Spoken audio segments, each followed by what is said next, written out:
探戈杂谈室。Ni vos ni yo supimos cuál se perdió, ni donde el bien y el mal tuvo un día final y otro día comenzó。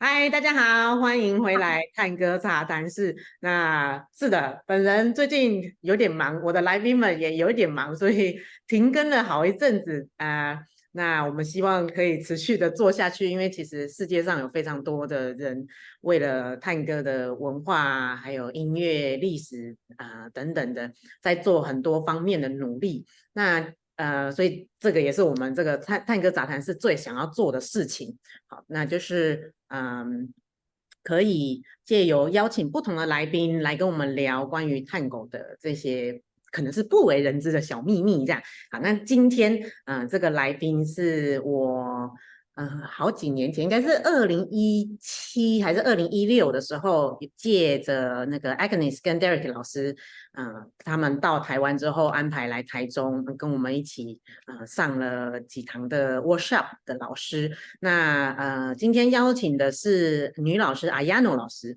那一次来主要主讲的是 FELIPE 老师。那 FELIPE 老师在他的音乐讲座上面讲的非常精彩，所以其实我现在在教一些音乐性的课程的时候，也借用了很多 FELIPE 老师的概念。那个时候我就注意到 Ayano 老师他有一个特色让我眼睛非常的一亮，就是他即使已经是身为老师了，每次FELIPE老师讲到什么重点，他都会写到笔记上面，写得很认真。然后我就问他说：“哎，老师，你为什么都要记那个小本子？”然后他说：“因为FELIPE老师讲课实在太精彩，他一定要把它记下来。”哎呦，那个时候我真是觉得，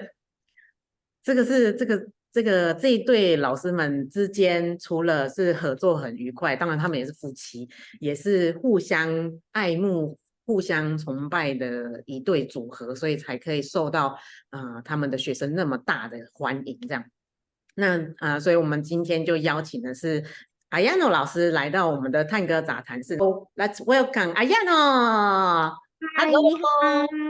Hi, konnichiwa. So Ayano, could you introduce yourself for our audience? Okay. Hi, my name is Ayano.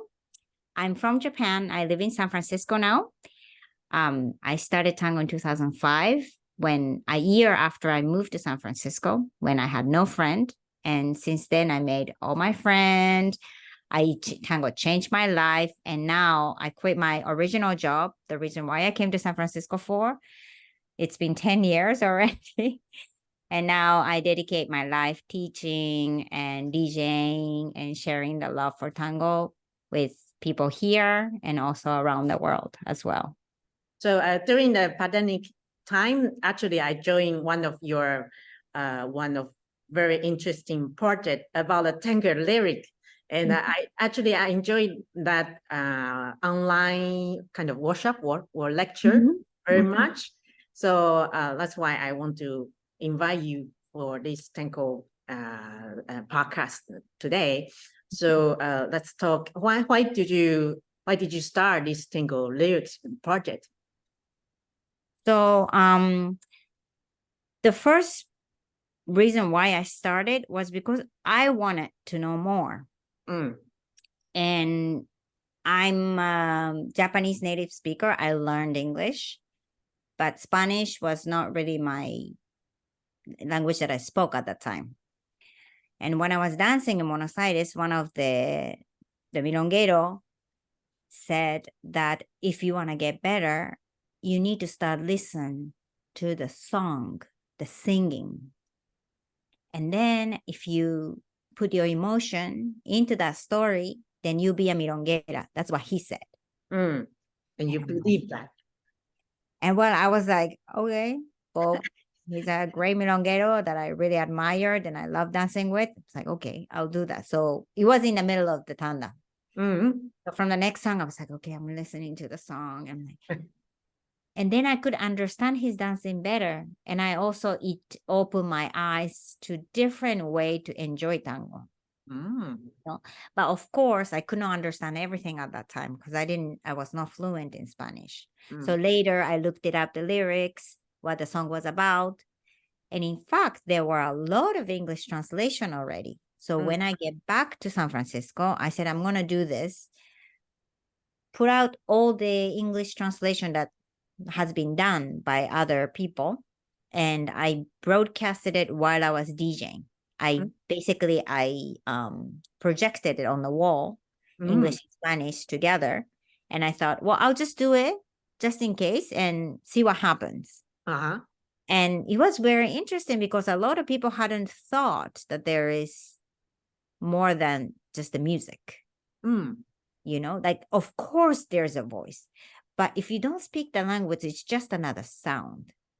Some people don't pay attention to it. No, it's not there's not a difference between instrumental and a singing. Yeah.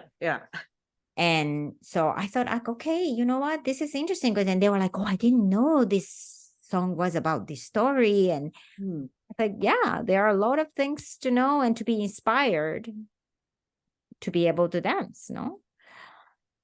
So I thought, oh, okay, there is a reason here to invest my time. And then the COVID came and there was a lockdown. So we couldn't dance. Like, nobody could dance. Because one of the challenge when I did the projection was that it's hard. It doesn't make any sense to project the lyrics. And if you want to dance, like, you can't really read. So if you want to read, then you cannot dance. And so there was this like a little dilemma there. And then we couldn't dance anymore. So all we could do was just like stare at the screen.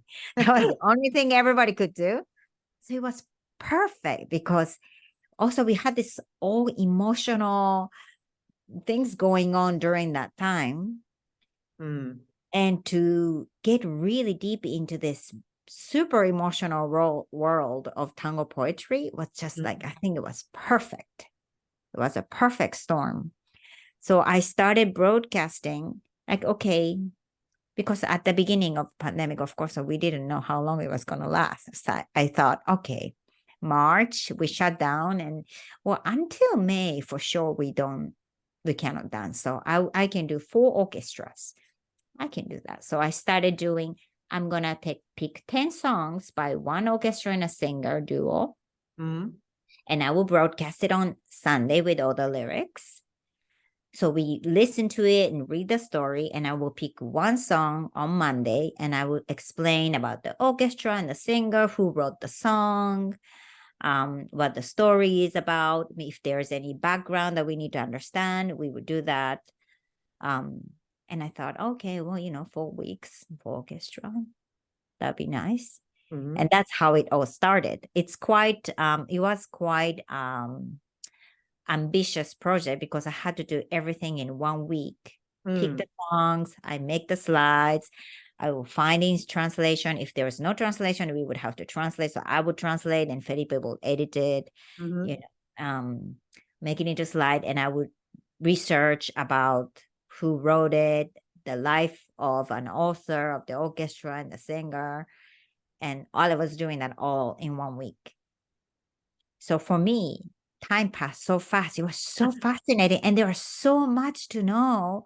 And it's very interesting, all this story of these people, who wrote tango. For me, like, like when we had to start dancing again, like, oh, it's over already? Like, I was like really getting into this.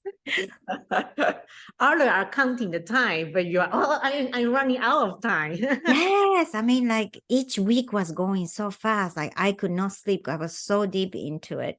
And of course, we could not get out of the house. So everything I was doing online or the books that Felipe already had, I was reading everything. And it was very interesting and fascinating time. It was very, very thick. And all of that now is online on YouTube. I put it up for if somebody's bored or cannot go out dancing for some reason, please dig in because all this time and effort is available now.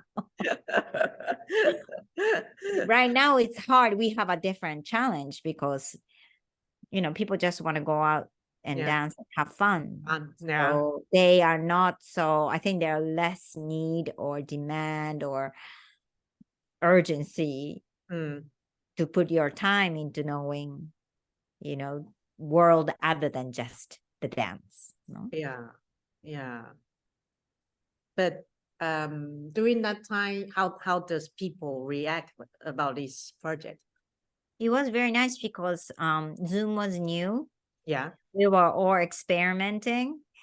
And so I would do one broadcast and then people would be talking, oh, I didn't know what it was. And then they were, people were not only from San Francisco, but from different places, like you joined in. Mm-hmm. We were all sharing what we felt about the music or about the poetry, exchanging. And after I stopped the recording, we would talk, we will be chatting, and that kind of bonding was also very nice. Now I'm starting to meet some of these people that I didn't know before, that they found me somehow.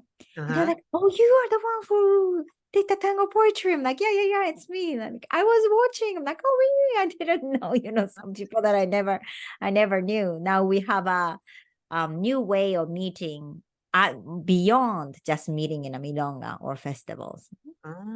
So this project is continuing right now.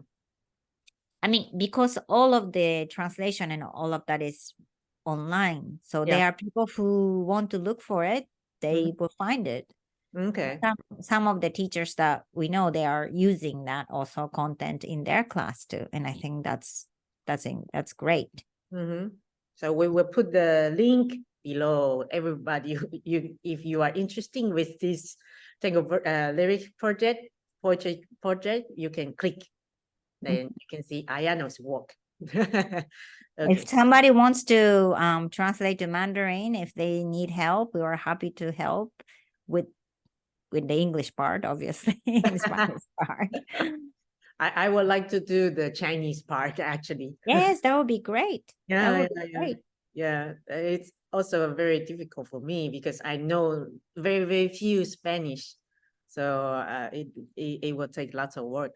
I will see how it goes. And so if I'm really going to do this, can you share with your experience? Did you face any difficulty of working on this project? Well, language barrier is definitely big, right? Yes. Especially for us, what was challenging was English. Yeah. Felipe is Spanish. He's Spanish, so he's a native speaker. Mm-hmm. When you translate, you have to know the language that have to know really well the language that you're translating into. So you have vast variety of words to choose from. So we were discussing sometimes, and we would ask all of our American friends, hey, like, this is what we want to say. Like, how would you say it? And we were having a lot of discussing. And so that would be one of your challenge too. Yeah. There are many people who have done this before. And sometimes what you focus on is different. Some people want to sound poetic, so they don't mind changing the original meaning of the poetry. So it would sound nice as English. Or some people want to fit it into the singing. They want to be able to sing in English, for example, no? Yeah. For us, we wanted to tell the story. I wanted to be able to understand what each song was about. So even if it's a little bit longer, I wanted to really, I didn't care so much about the length or the sound, how poetic it sound. It might not be right. It might not sound great, but as long as the meaning was said, then I thought it was good. No? It's really beautiful. A lot of the tango poetry is beautiful. Today I just came back from a milonga that we were not supposed to do, but anyhow, the original DJ got sick, so we had to sub at last minute to DJ. And we co-DJ'd with Felipe and I. Okay. And one of the last tanda, second to last tanda, I think, we put Torero Marino. Torero Marino is a great tanda, but sometimes non-Spanish speaker don't play so much. One of the most beautiful part is the songs that they chose. Many of the songs are new. It was written for them or they picked it up, the contemporary songs, and the poetries are awesome. One of the songs that we played today is called La luz de un fósforo, meaning flicker of a match. You know, when you light the match, go shoo, and it go shoo, and it goes away, no? Yeah. And it says, La luz de un fósforo fue, the flicker of a match was our transient love. Because it was a very short-term relationship that this author had, this man had, this lover. It only lasted so little, like the flash of a shooting star. It go like, shoo. And just that visual, la luz de un fósforo fue, like, shoo. And I'm like dancing, and I hear the voice, the singing, that's like, oh, this love was so short, like, shoo. And they go away. You hear the song, you hear the phrase, and that it's almost like you're watching a movie. Like when I'm dancing, because most of the time I have my eyes closed, I see the scenery. Like I see the visual sometimes from the lyrics. And I'm like, oh, it's so beautiful. It's like we're in a movie. I might not be understanding all the songs, all the entire lyrics, but sometimes like some of the parts, especially the melodies, right? Yeah.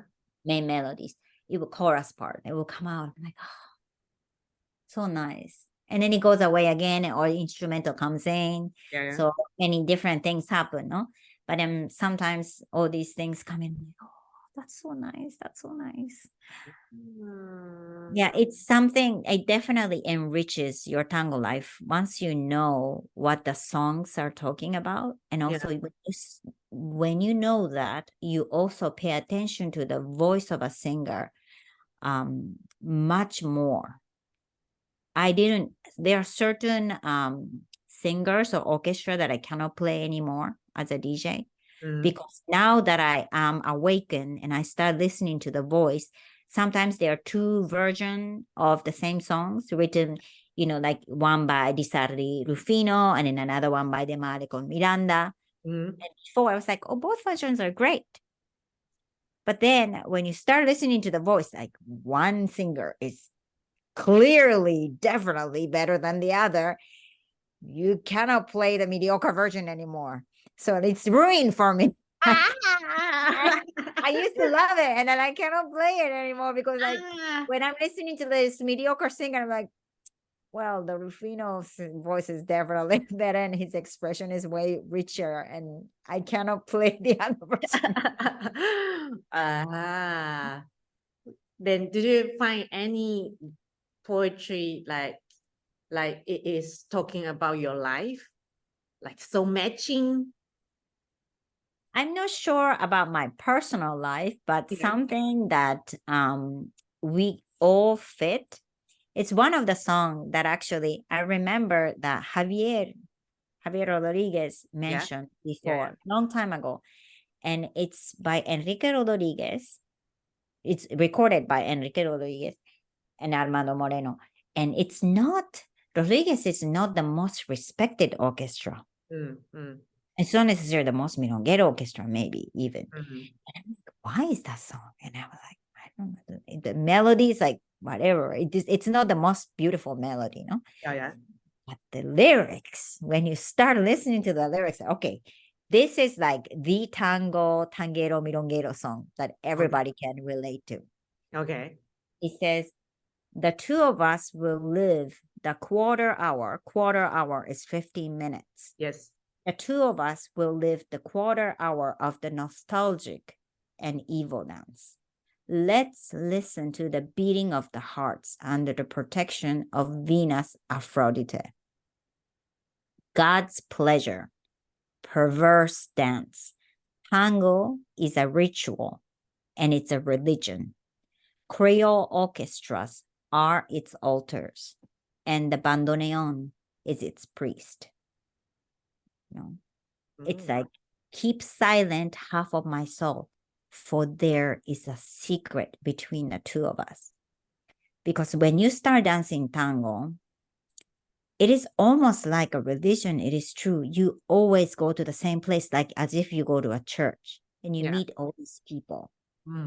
If you don't see your friend, you start worrying about them. You call them up. Hey, are you okay? I didn't see you at the milonga. It's like your friend that didn't see in the church, you know?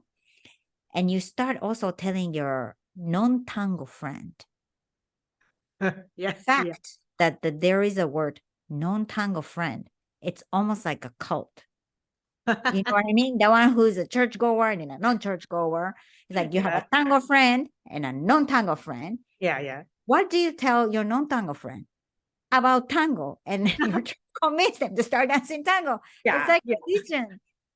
And it's also, when you go to a milonga, it's also, milonga is a sacred place. Almost. You dress up, you come with a certain mindset, you go there to share with others, no? This 15 minutes, no, while you share with another person the secret between the two of you. The only two of you know what had happened. And there is a before and after when you dance tango. And that kind of thing. Because this author is very interesting, Claudio Fósforo, the guy who wrote this song. It's called Danza Maligna, Evil Dance. He is a judge. He's a serious person. Like tango lyrics writing was his side job. Okay. He even wrote several very like serious book about justice and the law and stuff like that. But listening to this, reading this lyrics, clearly he does tango. He understands about us. He knows what tango dancing is about. So I am pretty sure this judge was a tanguero himself. I'm pretty convinced. And now if I have a chance to perform, I always check the lyric if I like it or if it's some certain atmosphere about the show. And actually, I'm going to Tokyo this month, end of this month for the festival. And the partner I invite this time is a guy who creates or found the Argentina Tango Club in my university. And that's how I start my tango.